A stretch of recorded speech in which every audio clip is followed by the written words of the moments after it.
ಎಣ್ಣೆ ಯಾಕೆ ಕೊಡ್ಬೇಕು? ಎಣ್ಣೆ ಇವತ್ತಿಂದಲ್ಲ, ಇವತ್ತಿನ ಕಾಲದಿಂದ ನಡ್ಕೊ ಬಂದಿದೆ, ನಡ್ಕೊಂಡು ಹೋಗುತ್ತೆ.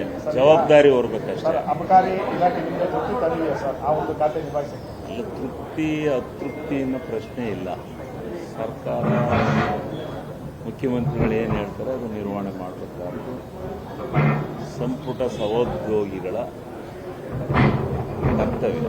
ನಿಮಗೆ ಪೂರ್ತಿ ಮನಸ್ಸಿಲ್ಲ ಅಂತ ಗೊತ್ತಾಗ್ತದೆ. ಇಲ್ಲ, ಮನಸ್ಸು ಇಲ್ಲದೆ ಇದ್ರೂ ಈಗ ಆದಾಯದ ಮೂಲ ಕರ್ನಾಟಕ ಬಜೆಟ್ನಲ್ಲಿ ಇದು ಒಂದು ಆದಾಯದ ಮೂಲ, ಪ್ರಾಶಸ್ತ್ಯವಾದಂಥ ಆದಾಯದ ಮೂಲ. ಇದನ್ನು ಸುವ್ಯವಸ್ಥಿತವಾಗಿ ನಿರ್ವಹಣೆ ಮಾಡಿ ಕೊಟ್ಟಾಗ ಮಾತ್ರ ಹಣಕಾಸಿನ ವ್ಯವಸ್ಥೆ ಸರಿ ಹೋಗುತ್ತೆ.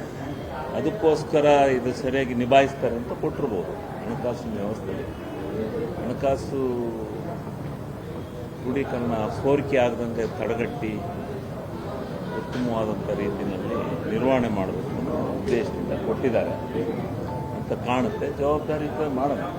ಸರ್, ಆಮೇಲೆ ಹಿಂದೆ ಇದ್ದ ಎಲ್ಲ ಅಬಕಾರಿ ಮಿನಿಸ್ಟರ್ಗಳ ಮೇಲೂ ಕೂಡ ಗಂಭೀರವಾದಂಥ ಭ್ರಷ್ಟಾಚಾರದ ಆರೋಪಗಳಿದೆ. ಎಲ್ಲ ಕಳಂಕ ಹೊತ್ಕೊಂಡೇ ಓದ್ತಿದ್ದಾರೆ ಸರ್. ಕಳಂಕ ಯಾರು ಹೊತ್ಕೊಂಡೋ ಏನೋ ಬಿಟ್ಟನೋ, ನಾವು ಕಳಂಕ ರಹಿತರಾಗಿ ಕೆಲಸ ಮಾಡ್ತೀವಿ, ಅದರಲ್ಲಿ ಯಾವುದೇ ಅನುಮಾನ ಬೇಡ.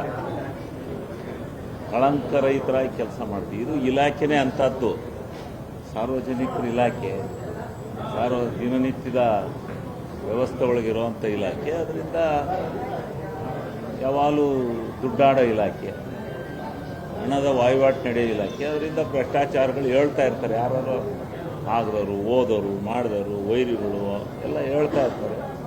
ಅದಕ್ಕೆ ಮೂಲ ಪ್ರಾಮಾಣಿಕವಾಗಿ ಮಾಡೋಣ.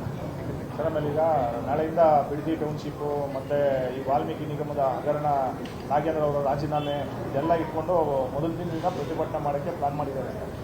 ಪ್ರತಿಭಟನೆ ವಿರೋಧ ಪಕ್ಷದ ಕರ್ತವ್ಯ, ಮಾಡ್ತಾರೆ. ನಾವು ವಿರೋಧ ಪಕ್ಷದಲ್ಲಿದ್ದಾಗ ಅದನ್ನೇ ಮಾಡ್ತಿದ್ವಿ. ನಾಗೇಂದ್ರ ರಾಜೀನಾಮೆ ಕೊಡೋ ತನಕ ನಾಗೇಂದ್ರ ರಾಜೀನಾಮೆ ಕೊಡಬೇಕು ಅಂತ ಅನ್ನೋದಾದ್ರೆ ಅವರು ಇನ್ನೂ ಅಪರಾಧಿ ಅಂತ ಪ್ರೂವ್ ಆಗಿ, ಅಪರಾಧಿ ಅಂತ ಹೇಳಿ ಶಿಕ್ಷೆ ಆದ್ಮೇಲೆ ಅವರು ರಾಜೀನಾಮೆ ಕೊಡಬೇಕು. ಮಾಡಿದ್ದೀವಿ. ಯಾವ ಖಾತೆ ಕೊಟ್ಟರು ಮಾಡಬೇಕಾದ್ದು ನಮ್ಮ ಕರ್ತವ್ಯ. ಯಾರಾದರೂ ಒಬ್ರು ಮಾಡಲೇಬೇಕಲ್ಲ. ಇರೋ 34 ಜನದಲ್ಲಿ ಯಾರಾದರೂ ಒಬ್ಬರು ನಿರ್ವಹಣೆ ಮಾಡಲೇಬೇಕಲ್ರಿ. ಅದು ಈ ರಾಜ್ಯದ ಸಂಪನ್ಮೂಲನ ಕ್ರೋಢೀಕರಣ ಮಾಡಿ ಈ ರಾಜ್ಯಕ್ಕೆ ಒಳ್ಳೆ ಆಡಳಿತ ವ್ಯವಸ್ಥೆ ಕೊಡಬೇಕು, ಹಣಕಾಸಿನ ವ್ಯವಸ್ಥೆ ಸರಿದೂಗಿಸಬೇಕು ಅಂದ್ರೆ ಅದು ಒಂದು ಉತ್ತಮವಾದಂಥ ಖಾತೆ, ಬಹಳ ದೊಡ್ಡ ಖಾತೆ. ನಿಮ್ಮಂತರ ಚಾಲೆಂಜ್ ಅದು. ಯಾಕಂತಂದ್ರೆ ಬಿಜೆಪಿಯವರು ಆ ಇಲಾಖೆ ಮೇಲೆ ಸಾಕಷ್ಟು ಆರೋಪಗಳನ್ನು ಮಾಡ್ತಾರೆ. ಏನಾರ ಮಾಡಲಿ, ಆರೋಪಗಳು ಮಾಡೋಕ್ಕೆ ವಿರೋಧ ಪಕ್ಷದಲ್ಲಿರೋದು. ಅಲ್ಲಿ ನಡೆಯುವಂಥ ಆ ಭ್ರಷ್ಟಾಚಾರಗಳನ್ನು ತಡೆಗಟ್ಟಿ ಉತ್ತಮವಾದಂಥ ಆಡಳಿತ ವ್ಯವಸ್ಥೆ ತರುವಂಥ ಒಂದು ಮಾರ್ಗದಲ್ಲಿ ಹೋಗೋಣ. ಇಲ್ಲಿವರೆಗೆ ಶಾಸಕರಾಗಿ ಪ್ರಶ್ನೆಗಳನ್ನಾಗ್ತಾ ಇದ್ರಿ, ಹೌದು. ಮಾತನಾಡ್ತಾ ಈಗ ಮಂತ್ರಿಗಳಾಗಿ ಕೆಲಸ ಮಾಡಬೇಕಾಯ್ತು. ವಿರೋಧ ಪಕ್ಷದಲ್ಲಿ ಸುಮಾರು 15-16 ವರ್ಷ ವಿರೋಧ ಪಕ್ಷದಲ್ಲಿದ್ದೆ.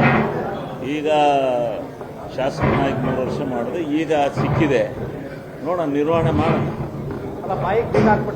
ಬಾಯಿಗೆ ಯಾಕೆ ಬೀಗ ಆಗ್ತದೆ? ನಂದೇನು ಬಾಯಿ ನಿಲ್ಲಲ್ಲ.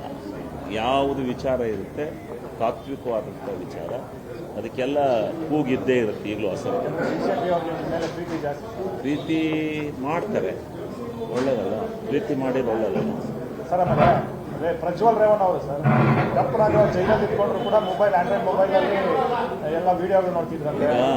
ಅದು ಹೆಂಗಾಗಿದೆ, ಏಕಾಗಿದೆ ಅಂತ ನನಗೆ ಗೊತ್ತಿಲ್ಲ. ಆಮೇಲೆ ನಾವೇನಾದ್ರು ಪ್ರತಿಕ್ರಿಯೆ ಮಾಡೋದು, ಈಗಾಗಲೇ ಸಂಕಷ್ಟದಲ್ಲಿದ್ದಾರೆ, ತಪ್ಪು ಮಾಡಿದ್ದಾರೆ, ಸಂಕಷ್ಟದಲ್ಲಿದ್ದಾರೆ. ಅವ್ರಿಗೆ ಮತ್ತೆ ಯಾಕೆ ಮನಸ್ಸಿನ ನೋಯಿಸಿ ಅದೇ ತಪ್ಪನ್ನು ಮಾಡಬಾರ್ದು. ಯಾರಾಗಲಿ ಕಾನೂನುಬದ್ಧವಾಗಿ ಇರಬೇಕಾದ್ದು ನಾಗರಿಕನ ಪ್ರತಿಯೊಬ್ಬನ ಕರ್ತವ್ಯ. ಅದನ್ನು ಮಾಡ್ಕೊಂಡು ಹೋದ್ರೆ ಸಾಕು.